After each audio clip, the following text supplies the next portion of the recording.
എല്ലാ കുട്ടികൾക്കും എല്ലാവിധ സൗഭാഗ്യങ്ങളും സമ്പൽ സമൃദ്ധിയും ഉണ്ടാകട്ടെ എന്ന് ഭഗവൻ നാമത്തിൽ എത്തിക്കുകയാണ്. നിരവധി അനവധി സ്ഥലങ്ങളിൽ നിന്നും എത്തിച്ചേരുന്ന ക്ഷേത്രങ്ങളാണ് ഇപ്പോൾ ക്ഷേത്രസന്നിധിയിൽ എത്തിച്ചേർന്നുകൊണ്ടിരിക്കുന്നത്. ഇനിയും നിരവധി സ്ഥലങ്ങളിൽ നിന്നും എത്തിച്ചേരാനുണ്ട്. എല്ലാം എത്രയും വേഗം എത്തിച്ചേരുമെന്ന് വിശ്വസിക്കുന്നു. തിരുമഹോത്സവത്തിന്റെ ഭാഗമായി അന്നദാനം ഉണ്ടായിരിക്കുന്നതാണ്. അന്നദാനത്തിനും എല്ലാ ഭക്തജനങ്ങളും പങ്കുചേരുവാൻ വിനയയുടെ ഭഗവൻ നാമത്തിൽ അറിയിക്കുന്നു.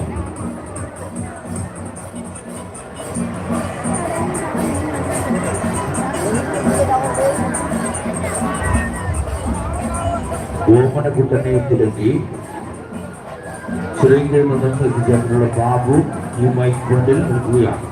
ഓമനക്കുട്ടനെ തിരക്കി ചിറയിൽ നിന്നും എത്തിച്ചേർന്നിട്ടുള്ള ബാബു ഈ മൈക്രോഡിൽ നിൽക്കുകയാണ്.